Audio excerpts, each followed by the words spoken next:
This is Stephanie. Hi, Stephanie. Hi. So Stephanie's gonna chat a little bit about her experience as a beautiful Dominican woman. So let's talk a little bit about where you're from. I am from New York, Manhattan, New York. I was raised in Washington Heights. I was there for 13 years, and then my mom decided to move. And my mom is from the Dominican Republic in a small town called Asua. And my dad is also from the Dominican. Yeah, that's where I'm from. Okay. So what does the term Afro-Latina mean to you? Afro-Latina is a Latina, somebody that has, Spanish-speaking roots, but also has African in them. And so that's in our complexion, whether it's dark, it's in our hair texture.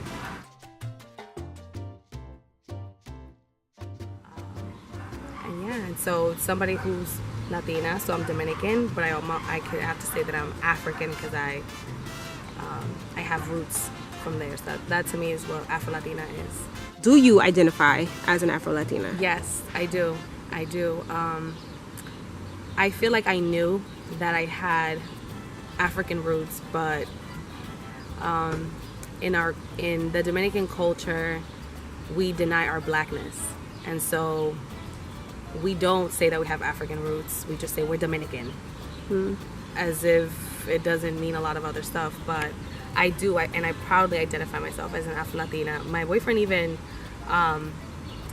maybe bought a ancestry kit so I can find out my roots. And when it came back, I had like a huge percentage of Nigerian roots, Wow.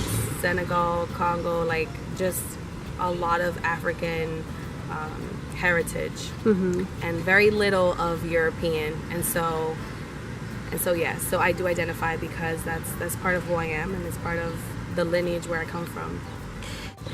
Do you feel like Afro-Latina is to a Latin American country as African American is to America?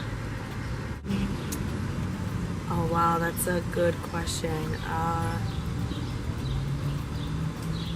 Or is it not really used there? I don't think it's used.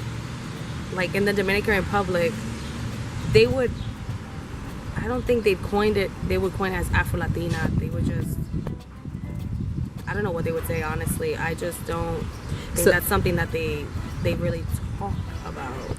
So is it safe to say that that's more of an Americanized term? I would say yes. I mean, I don't know where that term came from. Right. But I didn't hear it from the Dominican Republic. I did hear it here in the United States. Do you personally feel like it's a necessary term? I've heard a lot of Dominicans say, well, we don't need the distinction because we're all Dominican. Do you feel as a woman that is more in touch with her African roots, do you feel like it's necessary to give that title or not? Or do you feel like it's something you had to come to terms with living here in this country? I definitely think that that's something that I should identify myself with. I know there's some people that say, I'm Dominican, it is what it is, and we're all different shades. But the reality is our Dominican culture, as much progress as it has made, it's not embracive of the fact that we're mestizo, so that means that we're not just Dominican. Dominican means that we have European in us, we have African roots to us, we have Indian, Native American, and so they just want to group them all together and just say we're Dominican. So I do think that it is very necessary for me to identify myself as an Afro-Latina, because for me, when I say that I'm Afro-Latina, it means that I am not denying my blackness. I am black, I am African, I do speak Spanish, and that's how it is. And there's still racism happening in our culture, sadly. And so yes, I think it is very necessary. Until everybody's embracive of it, then I guess we can stop saying it. But yeah. Do you feel like you've experienced discrimination, one, within your own culture, and two, within American culture? For my own culture, Pelo malo, maybe? yes. I was just gonna get there. Go ahead and So, please, yeah. can you explain? So, so pelo malo is just bad hair. And so growing up, that meant if your hair was too coarse, you know, nappy, too difficult to brush through. And so, yes. So when I was young, my hair was very difficult to manage, and my mom just felt bad that I was always complaining about it. I was always crying because the pulling, it hurt, and it was just not fun. And so that's when my mom did like little moñitos to make it easier for her and for me. And then eventually at a young age, she's like, I'm just gonna relax your hair because I just feel bad, you know. And so I also have two older sisters whose hair textures were totally different from mine. And so I always had a thing where I compared my hair to them. And so, yes, so even in the salons, they'll tell you, ay, esta muchacha tiene cabello malo, and they'll just comb right through it. And then once they pass the relaxer and they blow dry your hair, they're like, mira, ahora te ve linda. So basically, I didn't look, you know, pretty with how my hair was before, and I looked pretty with my hair relaxed. And I remember being in the salon, and I was like, oh, I feel so beautiful. And I didn't say that about myself before the relaxer. And so, and that just kept going on for years and years and years.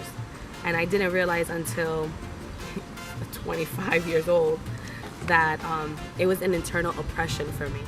And I didn't realize that it was until I was like, why do I feel so enslaved to having a relaxer? Like, why do I feel like I need it all the time when I really don't?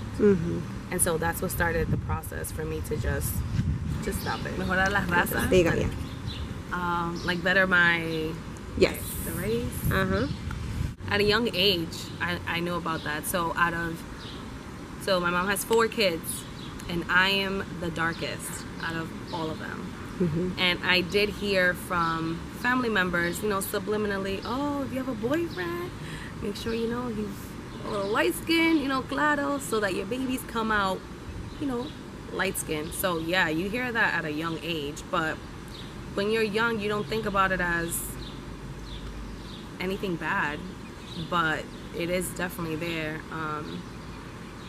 So yeah, so they never said, oh, and then one time I've heard from a family member, no te mete con un negro, like a dark skin, don't do that, because you're already dark and he's gonna get dark, and then the baby's gonna look all prieto, and yeah, so that was the thing. But for me, I didn't really care about that.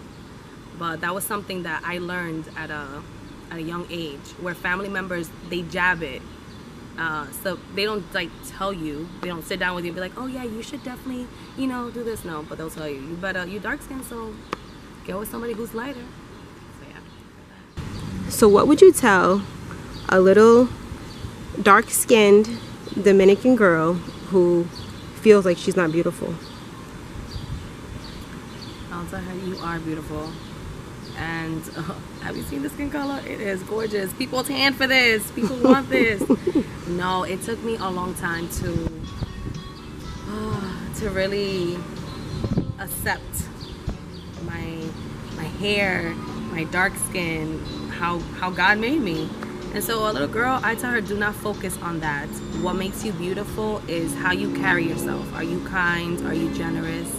How you treat other people. That's what makes you beautiful. And then once you have that going, everything else falls into place. You don't have to worry about that. Your skin color is very beautiful. And then I say, look at me. You know, I'm dark skinned too. And what would you say to any Latinos out there that say, oh, she's not really Latino, she's really black, she just happened to be, you know, she's not really Latino because she can't be, because she's too dark skinned? No, I'm very Latina, I'll just say that. So honestly, I don't know what I would say. I'd just say that's ridiculous. Learn your history, because in the Latinidad culture, there's a lot of black in us, there's a lot of European in us, a lot of white in us, there's a lot of Native American in us. That's what makes us Latino. We're all mestizos, we're all mixed. That's why some of them look, you know, super light skinned, super dark skinned. And so yes, I am very Latina, and and I speak Spanish, and yeah, I don't know. I just think that'd be so silly. And I said, okay. What do you think of a Latina who maybe is also born to immigrant parents but doesn't speak the language, but has the heritage or the culture? Do you think that that makes them any less Latina than someone who does speak the language?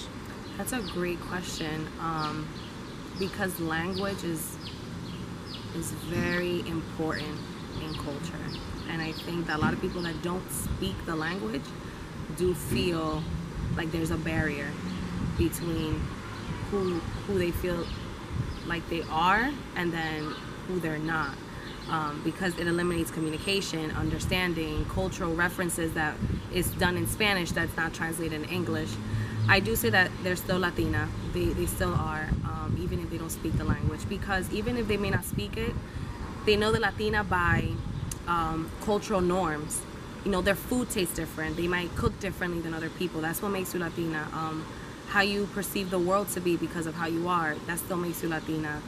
Your family members, when they come over, how do they act? How do you guys hang out? Do you guys dance? Do you guys sit down with a corona? You know, that's still part of your heritage, even if you don't speak the language. So yes, I don't think it makes you less than, but I do think that a lot of family members will make you feel like you are less than because you don't speak the language. Now you're Americanized. So, but yeah, but I would say no. You're still Latina. That's still part of who you are.